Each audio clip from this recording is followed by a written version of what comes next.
Kung guilty ako, sasabihin ko sa inyo, kung guilty yung kumpanya namin, pero may papatunayan ko nga sa inyo na may conspiracy rito. Sino may-ari ng Lucky 8? Ako. Pag-aralan nyo may ito. Sino may-ari ng isang kumpanya dyan? The biggest, the longest gaming or gambling lord in the Philippines. Alam niyo na kung sino yan.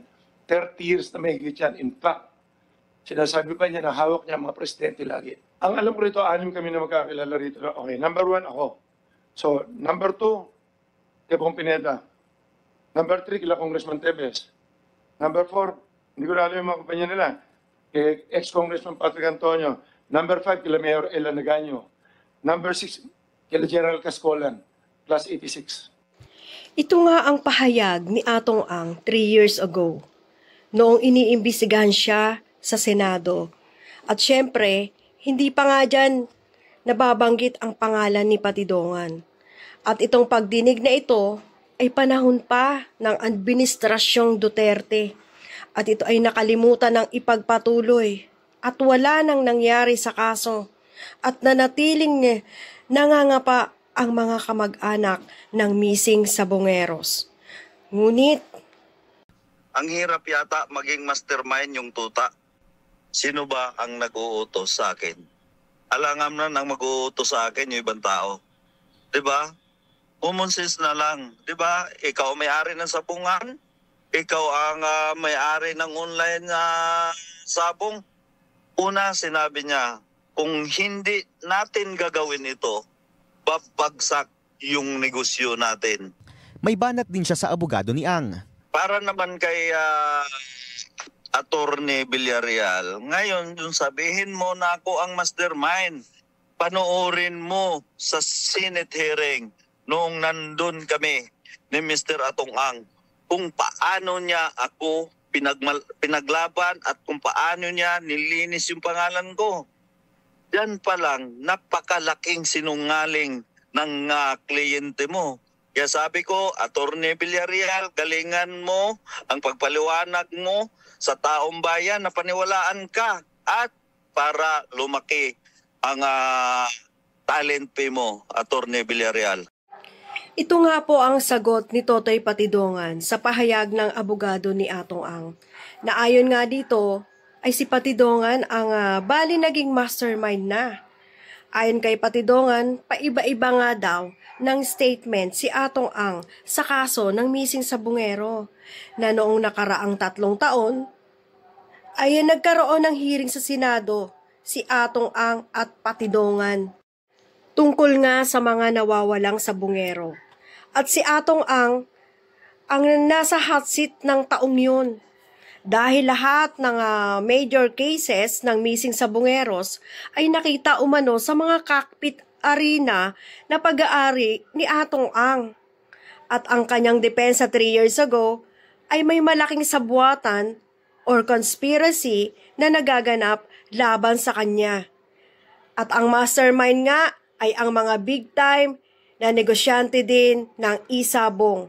Ang mastermind sa pagkawala ng 34 na Sabongeros. Ito ang pahayag niya noong ngunit 3 years ago nang umupo ang Pangulong PBBM at si General Torre, siya na nga ang PNP chief, ay dito na ngayon nagkalakas ng loob lumabas si Patidongan.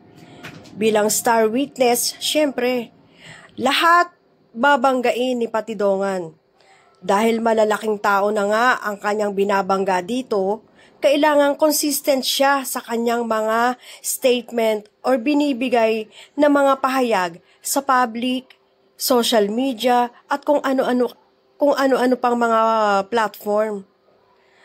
Nang sa gayon ay para makita na talagang credible ang kanyang paglutang bilang witness.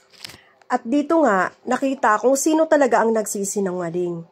Dahil iba ang pahayag ni Atong Ang 3 years ago at pahayag niya ngayong taon na ito na si Patidongan na nga raw ang mastermind. Sa aking opinion, kung si Patidongan nga ang mastermind, ay nako, kailangan nga napakayaman niya dahil sa dami ng tauhan nila na mga inuutusan at syempre kumikilos sa paggawa kung ano ang gagawin sa mga missing sabungero, ay talagang kailangan napakayaman niya, di ba? May mga pulis pa. At ayon kay Patidongan, milyon-milyon nga ang binibigay sa kanila or ibinabayad sa kanila buwan-buwan. Kaya napaka-nonsense at out of logic talaga ang sinasabi ng abogado ni Atong Ang, di ba? Kailangan talaga marami, limpak-limpak na salapi mo dyan para maging mastermind ka. Kaya nga si Patidongan na nga raw at ang dalawang kapatid nito ang may kinalaman sa pagkawala ng mga sabungeros. Gayong tauhan lang sila ni Mr. Atong Ang. Pinatawan na ng preventive suspension ang 12 pulis na inireklamo ni Patidongan. Ayon sa Napolcom, may basihan ng mga akusasyon laban sa mga dawit na pulis na ani Patidongan binabayaran ng milyon-milyong piso ni Ang mismo. Sino magbibigay na monthly na 2 million kay Colonel Orapa? Wala mang kapira-pira si Dondon Patidongan. Naninindigan naman ang kampo ni Ang na wala siyang kinalaman sa krimen. Sir, ni Atong Ang, yung Manila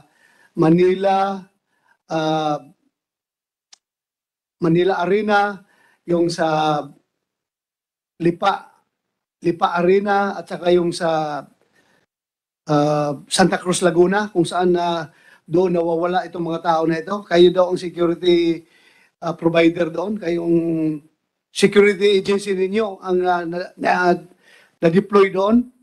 During the time ng mga nawala na incidents, Your Honor, hindi pa po ang security agency nila, Mrs.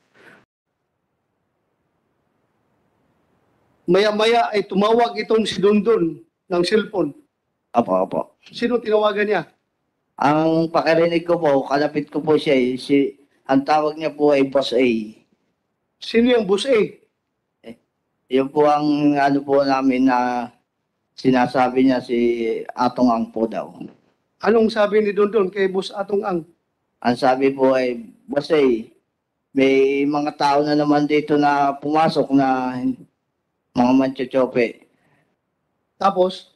Ang sabi niya po, naka-loudspeaker po yung cellphone niya. Sabi, naka-loudspeaker po. Loudspeaker? Opo. Rinig ko po. Narinig mo? Opo. Kilala mong boses ni Atong Opo. Ang? Medyo malat po. Malat? Sa cellphone. Ano sinabi ni Atong Ang? Ano sagot niya? Ang sabi po ni...